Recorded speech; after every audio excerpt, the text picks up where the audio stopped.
안녕하세요. 청소년을 위한 알기 쉬운 증산도의 반장 이정미입니다. 지난 시간에는 우주 가을의 상생 세상을 여시기 위해 인간의 몸으로 오신 하나님이 바로 증산상제님이란 것을 알아보았는데요. 오늘은 지난 시간에 이어 인간의 삶을 사신 증산상제님의 생애와 행적에 대해서 알아보겠습니다. 여러분도 함께해요.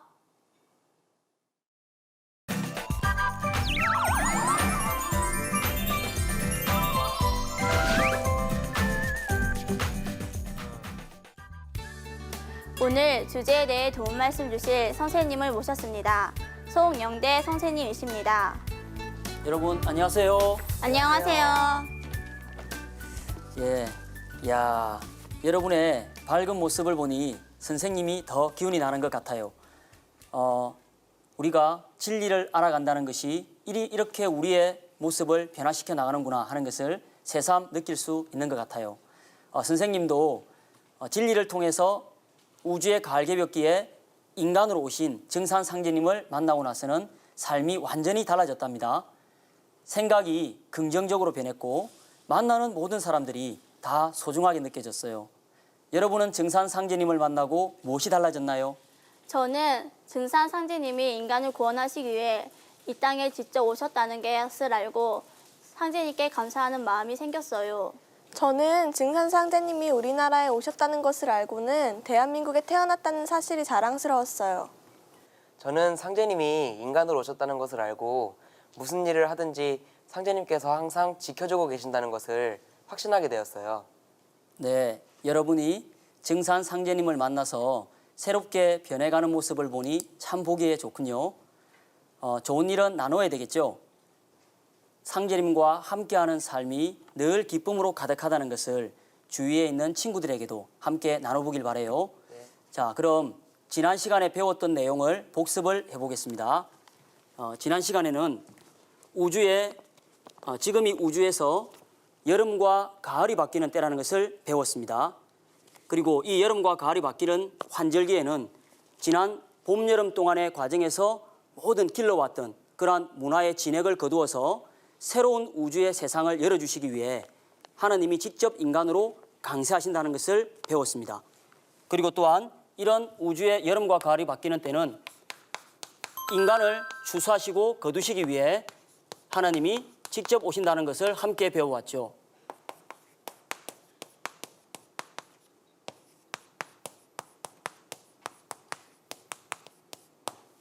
그리고 이렇게 하나님이신 상제님께서 인간으로 오신다는 것을 미리 알았던 성자나 현자들의 상제님 강세 소식에 대해서도 함께 배워보았습니다.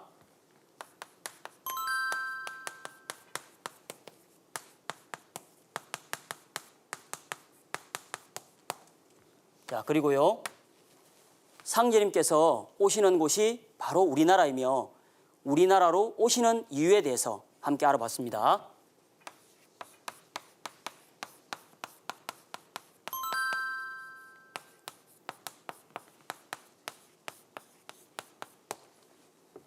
자, 이렇게 지난 시간은 공부를 해봤고요. 그럼 오늘은 어떤 것을 배워볼지 우리가 다 함께 확인을 해보겠습니다. 화면을 통해서 오늘 배울 내용을 확인을 해볼게요. 다 함께 화면을 봐주시기 바랍니다.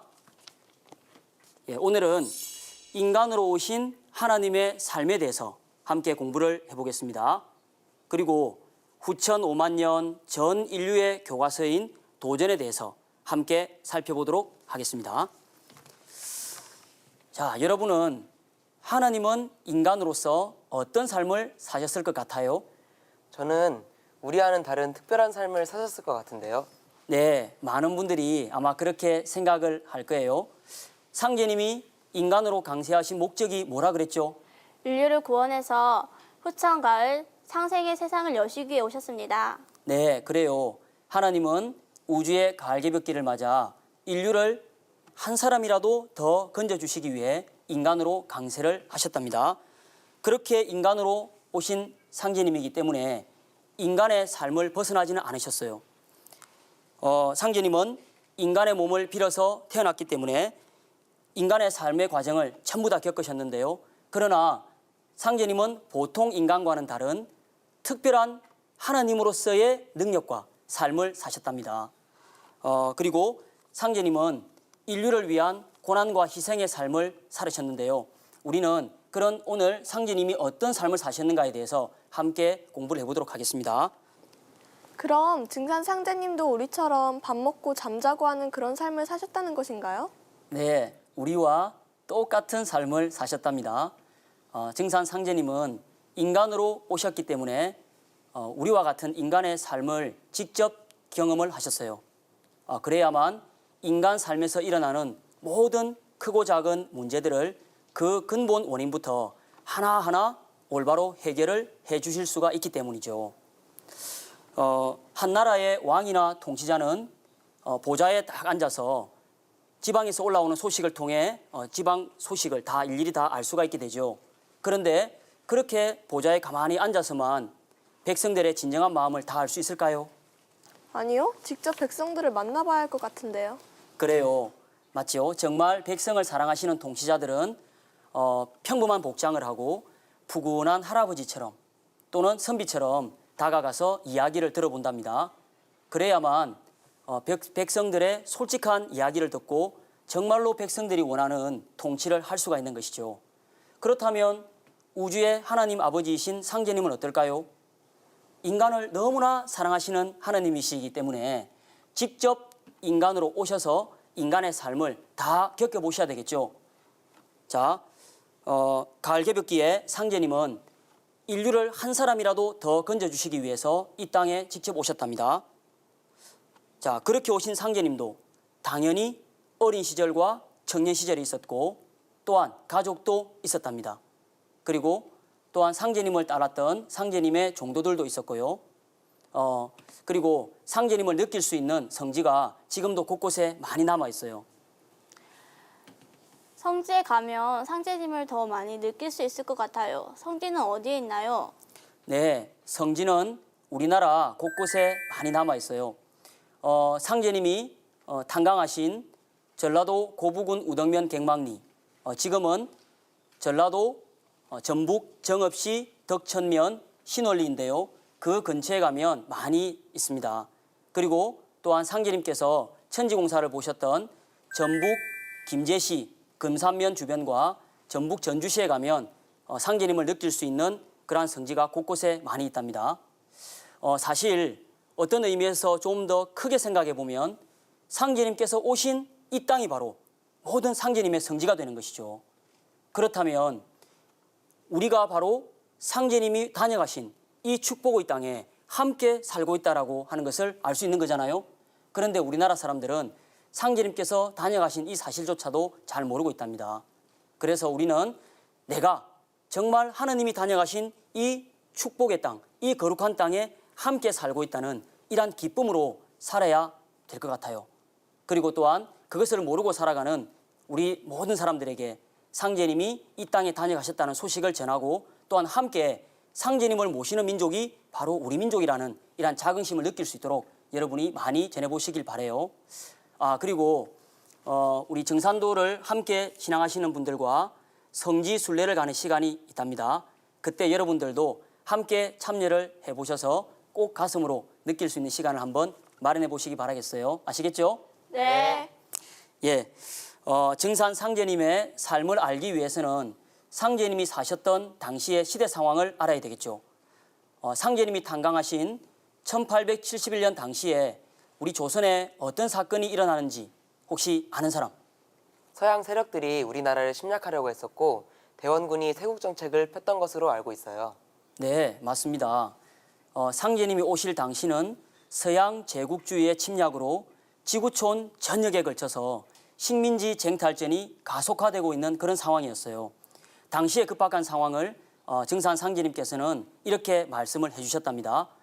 이제 동양의 형세가 누란과 같이 위급함으로 내가 붙들지 않으면 이제 영원히 서양으로 넘어가게 되리라. 이렇게 말씀하셨거든요. 자, 여기에서 누란이라는 말은 계란을 쌓아놓았다라는 뜻이에요. 자, 동글동글한 계란을 쌓아놓았으니 자칫 잘못하여 하나만 굴러떨어져도 다 깨지겠죠? 바로 그렇게 급박한 상황이었다는 것을 말씀해 주셨는데요.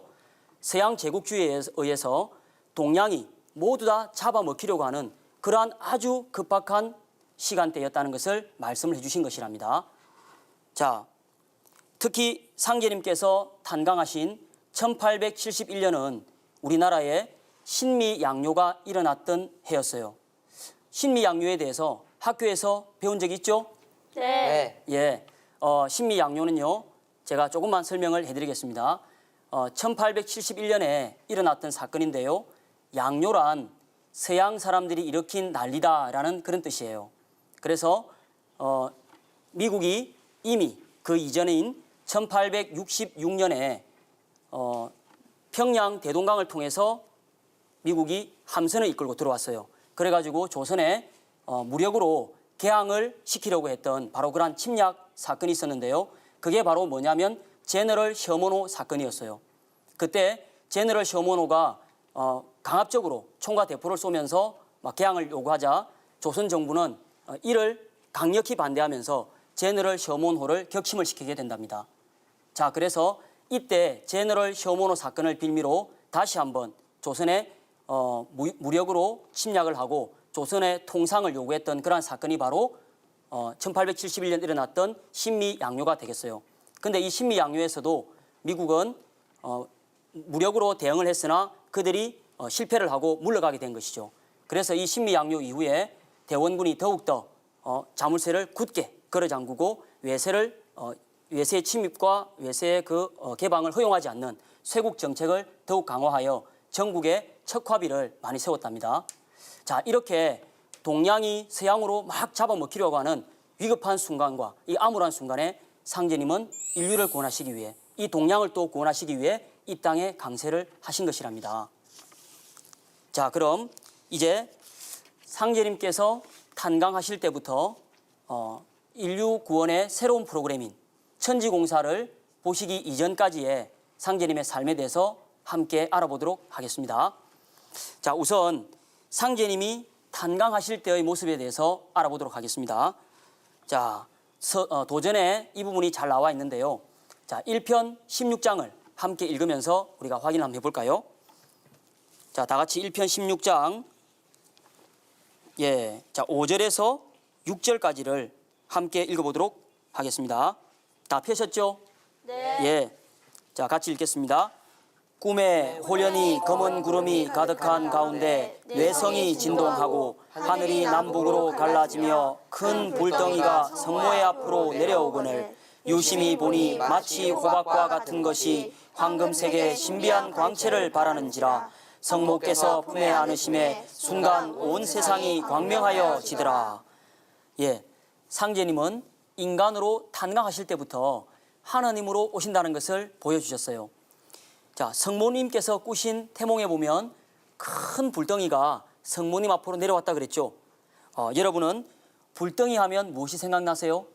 뜨거운 것이 생각나고요. 밝은 것도 생각나요. 네, 맞습니다. 불은 밝음을 나타내는 것이죠. 그리고 또한 문명과 광명을 상징을 한답니다. 인류는 예로부터 하나님이 광명으로 온 세상을 비추신다고 생각을 했어요. 그래서 광명을 숭상하는 문화가 있어 왔답니다. 우리 민족을 백이민족이라고 하죠. 이때 백색, 흰색은 바로 광명을 상징하는 거예요. 그래서 우리 민족은 광명을 숭상해 왔는데요. 우리나라의 건국이념이 무엇인지 아세요? 홍익인간 제세이화로 알고 있어요. 네, 홍익인간 제세이화 그리고 광명이세가 있습니다. 홍익인간이란 널리 세상을 이롭게 한다라는 뜻이고요. 제세이화는 세상을 이치로 합리적으로 다스린다라는 뜻이랍니다. 그리고 광명이세는 세상을 빛으로 다스린다. 빛으로 세상을 밝힌다라는 뜻으로 우리 민족은 하늘의 광명을 받아서 그대로 세상을 펼치고자 했던 바로 그런 민족이라는 것을 알 수가 있는 것이죠. 예로부터 우리 민족은 하늘에 통치자이신 대우주 하나님 아버지 상제님이 계시다는 것을 알았죠. 그리고 그 상제님으로부터 직접 가르침을 받은 신교를 숭상해 왔던, 신교를 믿어왔던 바로 그런 민족이라는 것을 배웠죠. 그래서 우리는 상제님으로부터 가르침을 받고 하늘의 광명을 그대로 이 세상에 펼치고자 했던 천손 민족이었던 것이에요.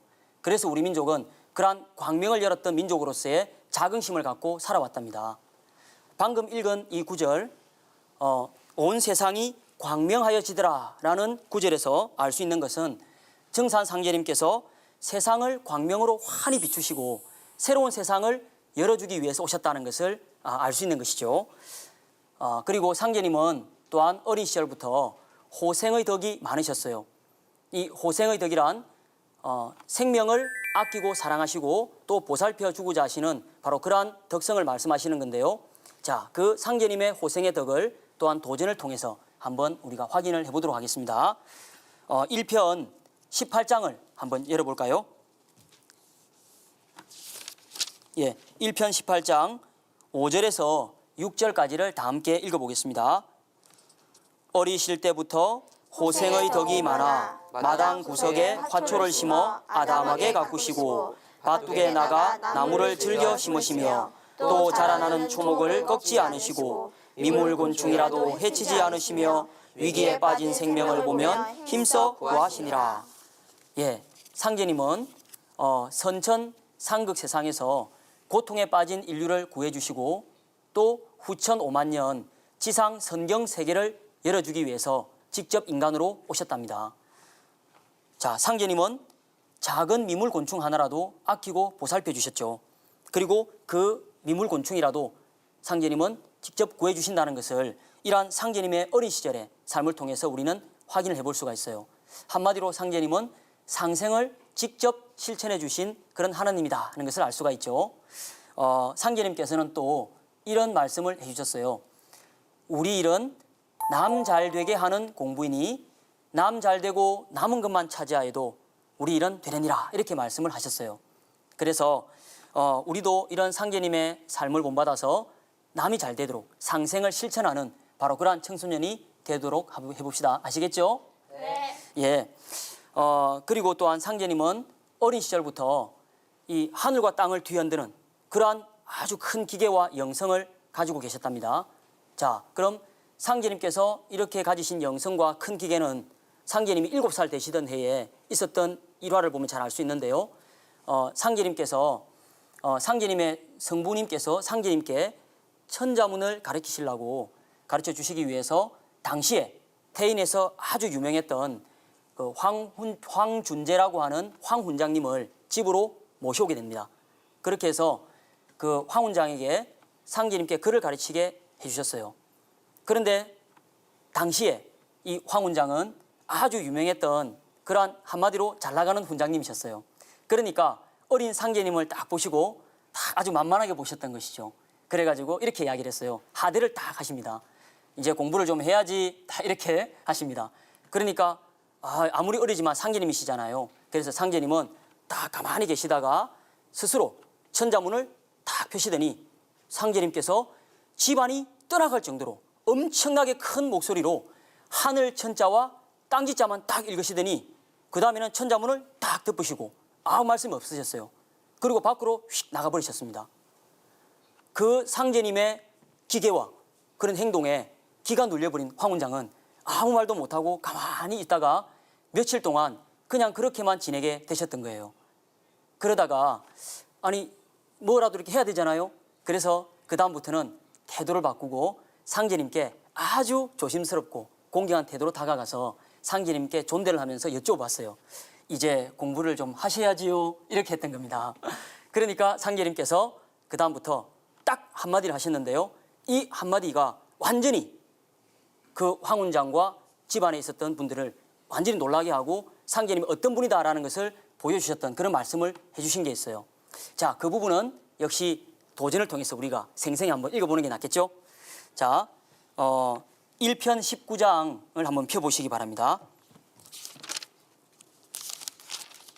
예, 1편 19장의 7절에서 8절까지를 우리도 큰 기계를 가지고 한번 읽어보도록 하겠습니다.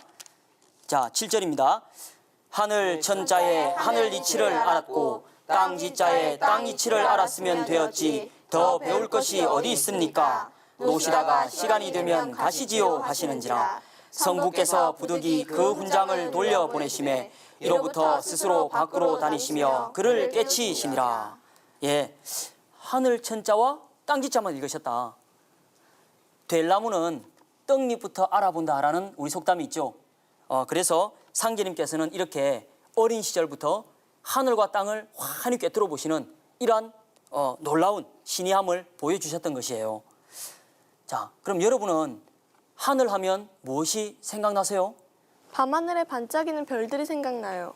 네, 여러분들은 아직 마음이 순수해요. 자, 그 마음을 잘 간직해 나가시길 바라요. 아마 땅을 가지고 돈 버는 사람들은 땅 하면 전부 다 돈으로 한번 보일 거예요. 자, 그런데 하늘 땅 하면 우리가 보통 천지라고도 이야기를 하죠. 그럼 이 천지는 무엇일까요? 상제님은 천지는 억조 창생의 부모다라고 말씀을 해주셨답니다. 만물은 하늘과 땅을 부모로 하여 태어난답니다. 그리고 인간은 그 만물의 영장이면서 또한 천지의 자녀로 살아간답니다. 그래서 천지 부모를 제대로 알고 천지 부모가 뜻하는 대로 그 뜻을 이루는 존재가 될 때 진정한 인간으로서의 삶을 살게 되는 것이죠. 그런 공부가 바로 인생 공부의 시작이면서 바로 결론이 되는 것이에요. 이것 하나만 알고 살아가면 인생 공부로 성공하는 것이죠. 바로 이렇게 그런 인간으로서 가장 위대한 공부를 하는 곳이 바로 여기랍니다. 여러분은 내가 태어난 삶의 목적이 뭐다? 인간으로서 어떻게 살아가야 된다는 것을 정말로 알고 깨닫는 공부를 하고 계시는 바로 그러한 자긍심을 갖고 살아가셔야 돼요. 자, 그리고 또한 상제님은 7살 되시던 해에 또 한 번 놀라운 그러한 상제님으로서의 면모를 보여주시는데요. 역시 도전을 통해서 그 부분을 한번 확인을 해봅시다. 1편 20장을 한번 펴주세요. 자, 바로 옆에 있죠. 자, 1편 20장 1절과 2절을 다 함께 읽어보겠습니다. 7살 때 어느 글방에 가시어 훈장으로부터 놀랄 경자 운을 받고 그를 지으시니 이러하니라. 원보 공지탁이요 대호 공천경이라. 멀리 뛰려 하니 땅이 꺼질까 두렵고 크게 소리치려 하니 하늘이 놀랄까 두렵구나. 자, 상제님께서 7살 때 지은 시라고 했죠. 벌써 이 7살 때 하늘과 땅을 뒤흔드는 경계를 이렇게 지금 보여주셨던 거예요. 자, 7살에 과연 이런 행동과 말을 할 수 있는 사람이 있을까요? 너무나 놀랍죠. 저는 선생님은 이 부분을 보고 정말로 감동을 받고 놀랐습니다.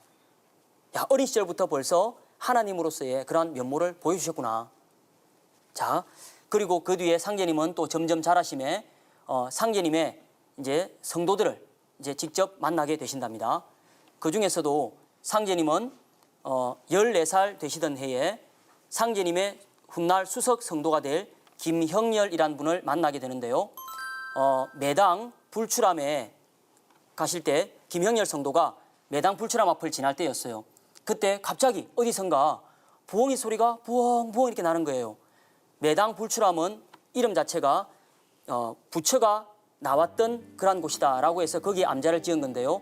땅에서부터 신비하게 미륵불 둘이 동시에 이렇게 탁 올라왔던 그러한 전설이 있는 곳입니다. 그래서 지금도 그 쌍미륵불을 이렇게 모시고 그 불출함이 이렇게 있는데요.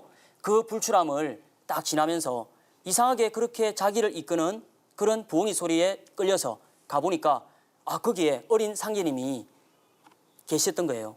그러면서 김형렬 성도와 첫 만남을 갖게 되시는데요. 그때 상제님께서 김형렬 성도를 딱 만나시고 하신 말씀이 있어요. 근데 김형렬 성도는 이미 상제님께서 고부군 우덕면 갱망리에서 탄광하셨다 그랬죠. 고부에서 너무나 이렇게 아주 이렇게 신비하고 비범한 능력을 가진 사람이 있다라는 것을 아시고 자기도 그런 사람과 만나서 한번 그런 큰 가르침을 받아봐야 되겠다. 그렇게 마음을 품고 가고 있던 중이었어요. 그런데 상제님이 미리 아셨던지 그곳에 와 계셨던 거예요. 그런데 김형렬 성도가 이분이 상제님이라는 걸 알고는 너무나 놀랍고 반가운 마음에 인사를 하게 됩니다. 그런데 상제님께서 김형렬 성도에게 이렇게 이야기를 하세요. 나를 한번 바쳐봐라. 나는 공중에 뜬 사람이다. 이렇게 이야기를 해요. 그래서 김영렬 성도가 정말 상제님이 서 계신 발밑에 손을 쑥 내미니까 아니 정말 상제님이 공중으로 데이지도 않았는데 쑥쑥쑥쑥 올라가는 거예요. 자, 여러분. 공중에 뜬 사람이다. 이렇게 말씀하셨거든요. 한번 상상을 해보세요. 내가 손을 쑥 넣는데 나 위에 사람이 쑥 떠올라가는 거예요. 이건 보통 그러한 경험이 아니죠. 이건 김영렬 성도가 그 당시에 자기 눈앞에서 펼쳐진 그 놀라운 광경을 보고 충격을 받은 거예요. 그리고 야, 나도 이분을 이렇게 가까이 하고 모시면 내가 이런 공부를 할 수가 있겠구나. 이렇게 생각을 하고 김영렬 성도 자신보다 당시에 9살이 어린 상제님이셨지만 그때부터 상제님을 공경하고 따르게 되었답니다. 자, 이렇게 해서 상제님의 첫 성도인 김영렬 성도와의 만남이 14세 때 또 이루어졌답니다. 자, 그리고 그 이후에 또 상제님은 상제님의 호를 스스로 취하게 되시는데요. 여러분들 호라고 들어보셨죠? 네. 예. 지금 여러분들은 아직 성년이 안 되었기 때문에 부모님들이 지어준 이름을 그대로 사용할 거예요. 자, 하지만 성년이 되면 어릴 적 이름을 부르지 않고 호를 만들어서 보통 사용을 하게 된답니다. 이름은 격식을 딱 갖추어서 다 이렇게 불러야 되지만 호는 남녀노소 누구나가 쉽고 편안하게 부를 수가 있었던 것이죠. 자, 지금은 우리가 호를 잘 안 쓰지만 옛날 어른들은 성년이 되면 누구나 호를 하나씩 저마다 갖고 부르게 되었던 것입니다. 그래서 상제님께서도 이제 성년이 되시면서 스스로 호를 지어 부르시게 되는데요. 어떻게 호를 부르게 되시는지 상제님이 말씀에 담겨 있는 또 상제님의 행적이 담겨 있는 도전을 통해서 한번 읽어보도록 하겠습니다. 1편 34장을 함께 펴보세요. 자, 1편 34장 1절에서 2절을 다 함께 읽어보도록 하겠습니다. 갱망리로 돌아와 계실 때 시루산에서 큰 소리로 진법주를 읽으며 공부하시니라. 시루산에는 큰 소나무가 우거지고 학이 수두룩이 날아드는데 그곳에서 공부하시며 스스로 호를 증산이라 하시니라. 네, 상제님이 탄광하신 갱망리의 주산이 무슨 산이죠? 시루산이요. 네, 그래요. 그래서 상제님은 상제님께서 탄광하신 이 마을의 주산인 시루산에서 시루 정자와 매산자를 써서 정산이라는 호를 쓰시게 된답니다. 자, 이 정산은요, 시루 정과 매산으로서 이 시루는 우리가 떡을 찢고 익힐 때 쓰는 도구라는 것을 잘 알고 계실 텐데요.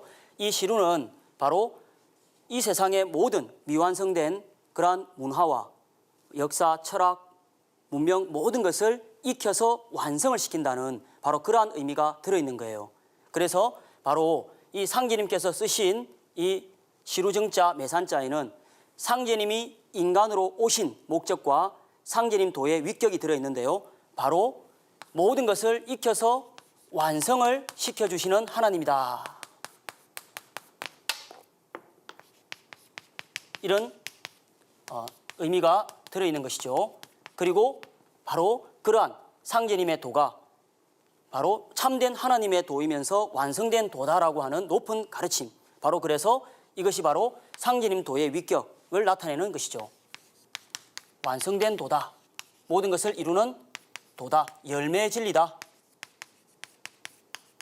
하는 이러한 것을 상제님께서 쓰신 정산에서 알 수가 있는 것입니다.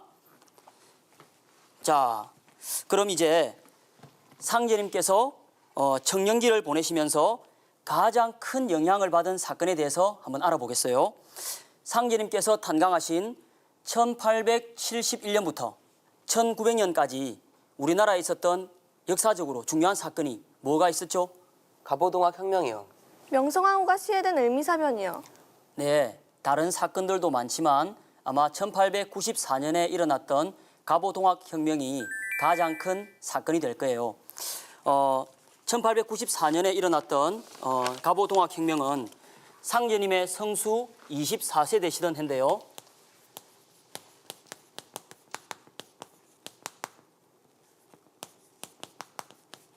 자, 이때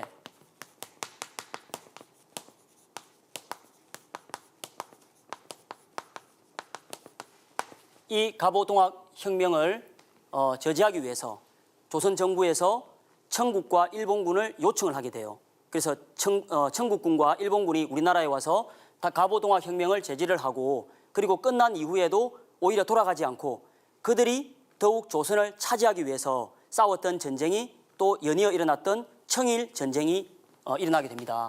그래서 1894년 이때는 이러한 사건들이 일어나는데요. 이때 상제님께서는 이 동학혁명의 대세를 크게 살피시고 천지의 사람들을 살리기 위해서 광구천하의 큰 뜻을 품으시게 된답니다. 그리고 1895년에는요. 상제님의 성수가 25세 되시던 해죠. 자, 이때는 을미사변이 일어난답니다. 자, 이 청일전쟁에서 승리한 바로 일본이 이제 우리나라를 더욱더 크게 이제 잡아먹기 위해서 세력을 확장시키기 위해서 일본 공사 미우라 고로가 주동이 되어서 명성황후를 시해하는 그러한 정변이 일어나게 되는데요. 그게 바로 을미사변이에요. 그래서 일본은 이렇게 청일전쟁의 승리와 을미사변을 바탕으로 이제 본격적으로 제국주의의 길에 들어서게 된답니다. 그래서 이 바로 1894년에 일어났던 이 갑오동학혁명은 우리나라뿐만 아니라 전 세계의 역사의 판도를 한번 이렇게 크게 뒤흔드는 그런 큰 사건이었던 것이죠. 자, 그래서 상제님은 이때 이렇게 급변하게 돌아가고 있었던 그 당시를 상제님은 크게 한번 굽어보시고 이제 광구천하의 큰 뜻을 품으시고 드디어 27세 되시던 1897년에 상제님은 천하 유력의 길을 떠나시게 된답니다. 자, 이때부터 상제님은 3년 동안 1900년이죠. 천하를 크게 둘러보시고 그리고 모든 인간의 그러한 삶의 과정을 다시 한번 직접 삶 속에서 체험을 하시면서 인간의 잘못된 이런 고통의 문제와 억압된 질서의 문제 이러한 것을 보시고 이제 더 이상 기존에 나와 있던 방법과 그 어떤 법술로는 인간을 더 이상 구원할 수가 없구나. 이걸 너무나도 가슴으로 상제님은 깨닫게 되신답니다. 그리고 상제님은 상제님의 성수 31세 되시던 1901년에 광구천하에 더욱 큰 뜻을 품으시고 모악산 대원사 칠성각에 들어가시게 됩니다.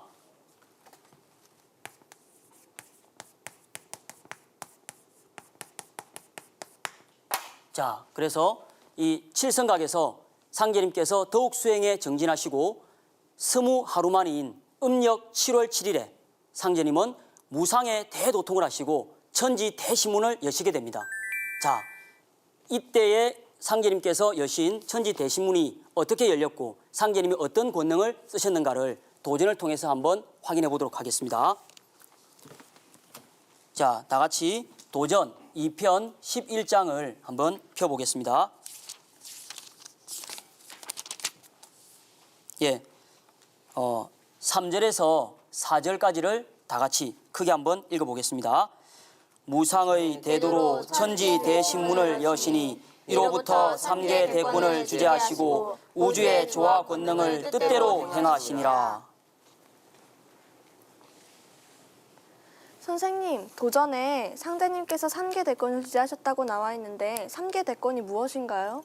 네, 3개 대권이란 3개, 즉 하늘과 땅과 인간 세계를 말하고요. 대권이란 그 3개를 직접 전부 다 쓰시는 가장 큰 최상의 권능을 말하는 거예요. 그러니까 상제님께서 이 인간으로 직접 오셔가지고 원래 상제님께서 가지고 계셨던 하늘과 땅과 인간 세계를 두루두루 다스리고 또 상제님께서 쓰셨던 그 권능을 이제 인간의 삶 속에서 다시 회복을 하시고 쓰셨다는 것이죠. 그래서 이 상제님의 수행을 통해서 대신문을 여신 이 사건은요, 바로 상제님이 우주의 통치자 하느님으로서의 본래의 권능과 신성을 회복한 사건이다라고 볼 수가 있겠어요. 그래서 이날 1901년 음력 7월 7일 상제님께서 대도통을 하시고 천지 대신문을 여신 이날을 우리가 성도절이라고 이렇게 부릅니다. 그래서 이 성도절은 원래 음력 7월 7일은 우리가 민속에서도 견우와 직녀가 만나는 날로 알고 있죠. 자, 그런데 이 음력 7월 7일이 상제님께서 성도하시는 날이기 때문에 우리가 예로부터 하늘에 북두칠성에 상제님께서 계시는 그러한 그 별이라는 것을 알고 상제님을 모실 때 또한 칠성도 함께 모셨던 그런 문화가 있었어요. 자, 그런데 그 칠성 신앙의 주인으로서 이제 직접 인간으로 오시는 상제님께서 대원각 칠성각에서 대원사 칠성각에서 상제님께서 이제 하늘과 땅과 인간 세계를 인간으로 오셔서 직접 쓰시는 바로 그러한 도통을 여시게 되신 것이죠. 자, 그런데 이 상제님의 도통은 그럼 기존의 성자들의 도통과 같으냐? 전혀 그렇지 않습니다. 상제님은 천지 대신문을 여셨다 그랬죠. 자, 이 천지 대신문은 다음에 천지공사를 공부하는 시간에 좀 더 자세히 알아보겠는데요. 우리가 수행을 하는 것은 이렇게 상제님도 수행을 이렇게 하셨고 지금 우리도 수행을 이렇게 하고 있잖아요. 나의 몸과 마음을 닦아나가는 과정이 바로 수행이다 하고 볼 수 있는데요. 그리고 자기 자신을 끊임없이 바로 개발하고 자기의 영성을 키우는 것도 또한 수행을 통해서 가능하게 됩니다. 자, 그럼 우리가 이 수행을 게을리할 수가 없겠죠?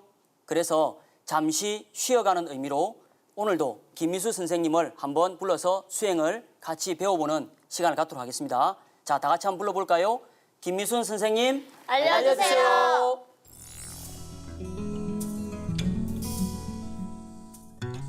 안녕하세요. 정신을 맑히는 수행의 김미순입니다. 겨울에는 발이 따뜻하고 여름에는 발이 차가워야 몸이 건강하죠. 의자에 오랫동안 앉아 수업을 받는 학생들은 기혈순환이 원활하게 이루어지지 않기 때문에 피로 축적의 원인이 됩니다. 그래서 오늘은 하체 혈행에 도움이 되는 동작을 배워보겠습니다. 먼저 발바닥을 지압하듯이 제자리에서 걸어줍니다. 왼발부터 뒤꿈치를 먼저 들어준 다음 발끝을 세우면서 발등을 앞으로 쭉 내밀어 줍니다. 발가락만 지면에 닿은 후 다시 발바닥 전체를 바닥에 내려놓습니다. 반대쪽으로 한 번 더 하시고요.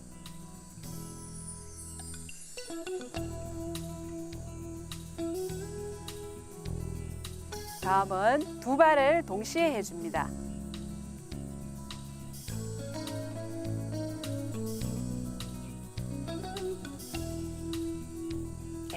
다음은 호흡을 들이마시면서 발끝을 쭉 펴서 다리를 앞으로 쭉 들어 올려줍니다.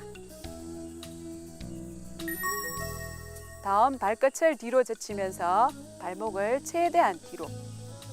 그래서 대퇴근과 아킬레스건이 쭉 당기도록 해줍니다. 반대쪽을 한 번 더 해줍니다. 호흡을 이때는 내쉬면서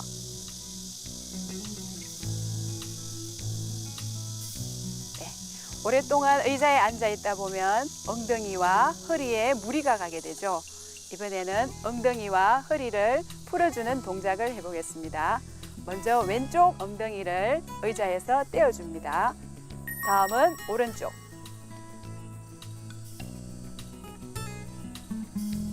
왼쪽 엉덩이를 든 다음 허리를 고추 세운 후 허리를 왼쪽 방향으로 돌려줍니다. 이때 호흡을 들이마시면서 동작을 해주어야 합니다.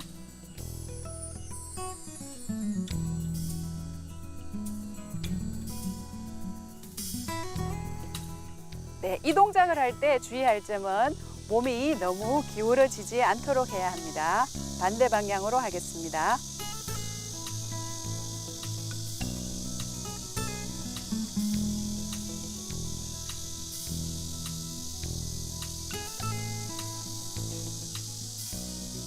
네, 다음은 마무리 동작으로 자리에 일어나서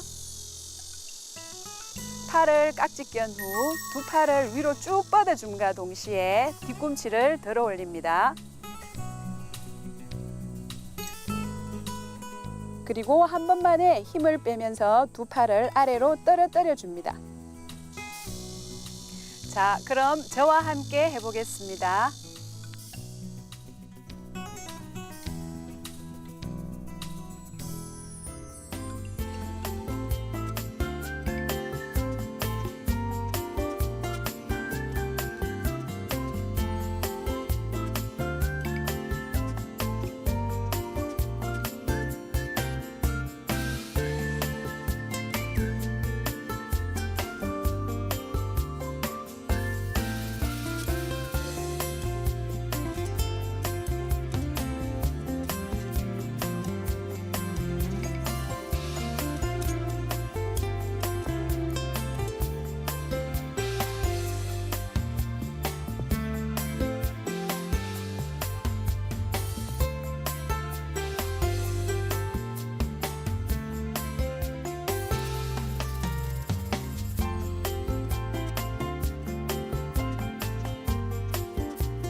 집에서는 가족과 함께, 학교에서는 친구들과 함께 해보세요.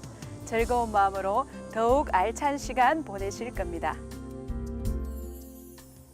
네, 다 함께 수행을 해봤는데요. 상제님께서도 수행을 통해 본래의 권능과 신성을 회복하셨다고 그랬죠. 우리도 수행을 통해서 건강뿐만 아니라 나는 누구인가 라고 하는 나 자신의 본성을 회복하고 영성을 회복할 수 있도록 꾸준히 수행을 한번 해보세요. 아시겠죠? 네. 그런데 선생님, 저는 어떻게 해서 상제님의 삶이 도전 속에 그렇게 자세히 기록될 수 있었는지 궁금해요. 네, 상제님은 지금으로부터 그리 멀지 않은 약 140여 년 전에 탄광을 하셨답니다. 그래서 당시에 상제님을 따라다녔던 상제님의 제자들과 그리고 그 제자들의 후손들, 가족들이 지금도 아직 살아있답니다. 그래서 그 생생한 증언이 도전에 고스란히 담기게 되었던 것이죠. 상제님을 따랐던 상제님의 제자 중에 제가 대표적인 두 사람을 한번 소개를 해볼게요. 먼저 김형렬 성도님이시랍니다. 김형렬 성도님은 상제님의 수석 성도로서 상제님 천지공사의 식주인 역할을 하셨어요. 그리고 중요한 공사의 정언을 맡는 그러한 사명을 맡으셨답니다. 그리고 또 한 분은 김호연 성도님이시랍니다. 김호연 성도는 아주 어린 나이에 상제님과 함께 천지공사에 늘 따라다니시면서 그 공사를 생생히 정언하고 가장 늦게까지 상제님의 공사 내용을 우리에게 알려주셨던 바로 그런 정언자의 역할을 맡으셨답니다.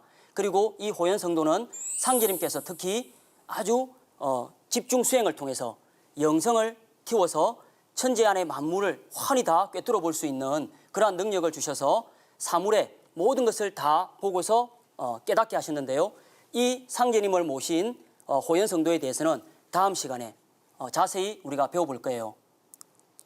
예, 이렇게 생생한 당시의 증언이 증산도의 경전인 도전에 잘 실려있는데요. 나이 드신 할아버지나 할머니들은 아직도 기억을 하시는 분들이 많답니다. 그리고 그들의 증언이 아직도 수집이 되고 있어요. 수십 년 동안 천지공사의 현장을 직접 답사를 하고 그 후손들을 만나서 그 증언을 생생하게 그 채록을 하여 담아놓았답니다. 그래서 상제님의 말씀과 그 행적이 담긴 이 도전에 보면 도전 서문에 바로 그 도전이 어떻게 편찬되었는가 하는 그 과정이 잘 나타나 있어요. 꼭 한번 읽어보세요. 자, 그리고 지금도 그 상제님을 따랐던 제자들의 후손들이 정산도 문화의 중심지인 태을궁에 와서 정언을 하고 있는 것을 우리가 볼 수가 있는데요. 그래서 상제님이 오셔서 어떤 삶을 사셨고 또 어떤 일을 하셨는가를 우리가 도전을 통해서 그리고 지금도 살아있는 생생한 증언자들의 육성 증언을 통해서 우리는 알 수가 있는 것이죠. 자, 그럼 이런 상제님의 말씀이 담긴 도전을 우리가 어떻게 모셔야 할까요?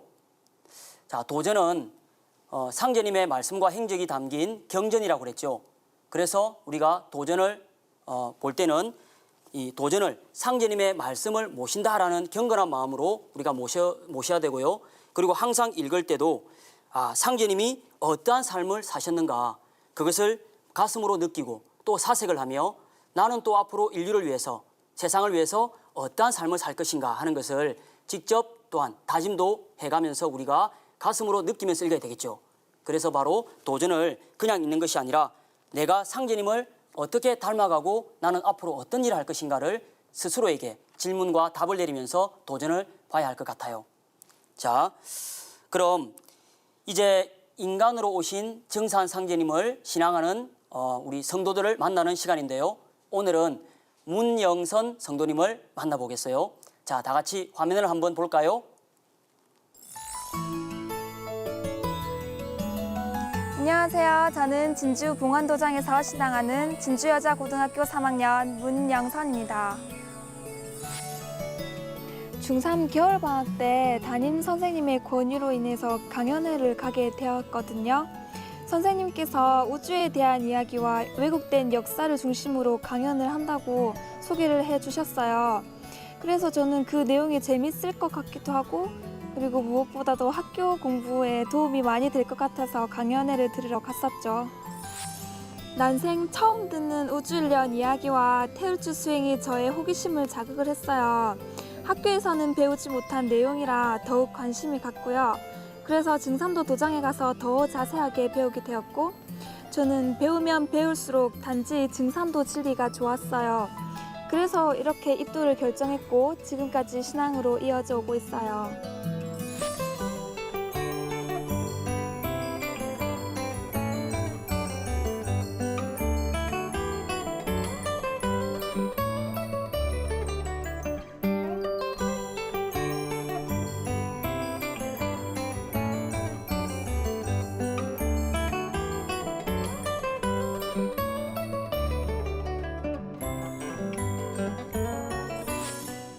자손에게는 조상이 제 하느님이라고 도전해보면 이런 말씀이 있어요.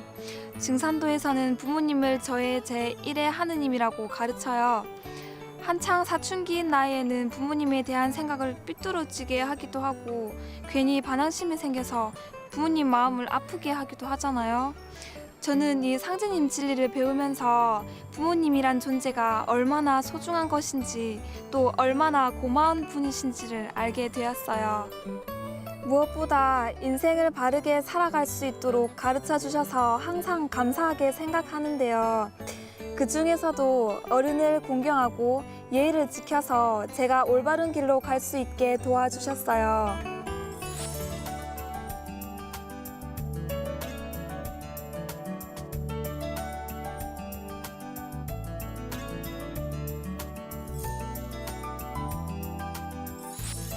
이렇게 좋은 진리를 저 혼자만 알고 있기에는 너무 아까운 생각이 들어요.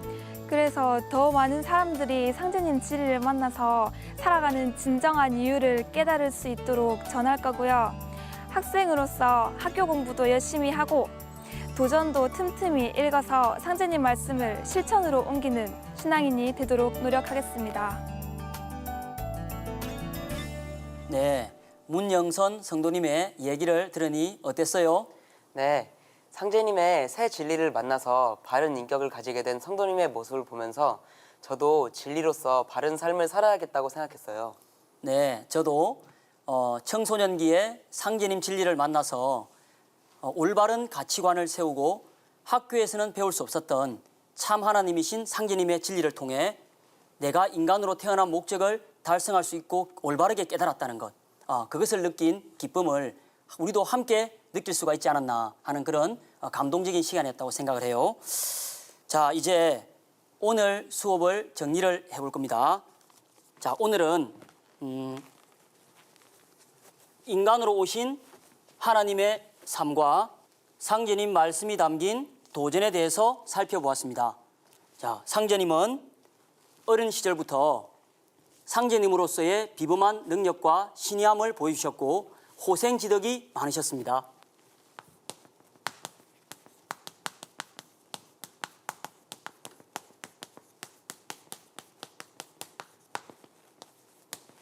자, 그리고 상제님은 또한 어린 시절부터 천지의 이치를 환히 꿰뚫어 보시고 하늘과 땅을 뒤흔드는 기계와 영성을 보여주셨어요.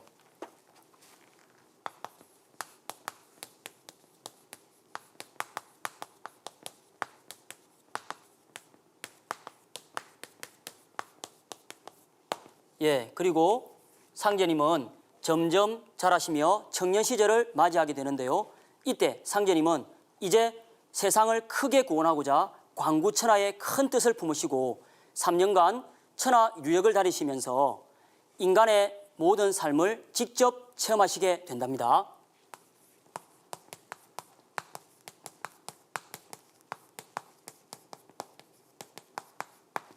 예, 그리고 3년 천하 유력을 다 끝내시고 상제님은 더욱 수행에 정진하시면서 이제 기존에 나와 있는 모든 방법과 법술로는 이 세상을 구원할 수가 없구나 하는 것을 깨달으시고는 모악산 대원사에 들어가셔서 상제님은 더욱 수행에 정진을 하십니다.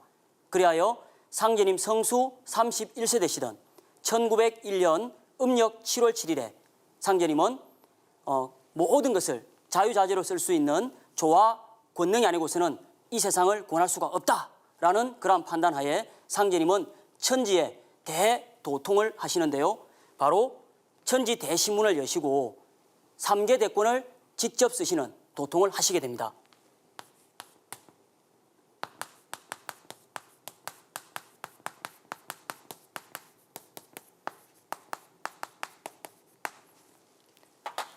네. 그리고 천지 대신문을 여시고 상제님은 인류를 구원하실 새로운 프로그램인 천지공사를 1901년부터 1909년까지 보게 되는데요. 그 천지공사의 내용이 도전에 그대로 담겨 있습니다. 그래서 우리가 도전을 볼 때는 이러한 상제님의 삶과 천지공사의 내용을 가슴으로 느끼면서 경건한 자세로 받들고 읽어야 되겠습니다. 자, 이렇게 오늘 인간으로 오신 하나님의 삶에 대해서 함께 공부를 해봤는데요. 무엇을 느낄 수 있었나요? 상대님처럼 세상을 위해 봉사하는 삶을 살아야겠다는 생각이 들었어요.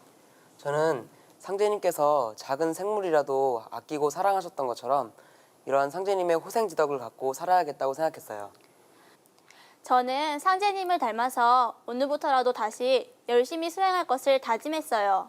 네, 여러분 모두 상제님을 제대로 모시고 상제님을 닮을 수 있도록 실천하는 진정한 상제님의 자녀가 되기를 바라겠어요. 다음 시간은 오늘 배운 내용을 바탕으로 하나님을 모신 어린이에 대해서 공부를 해보도록 하겠습니다. 자, 그럼 이상으로 오늘 수업을 마치겠습니다. 여러분 수고하셨어요. 고맙습니다.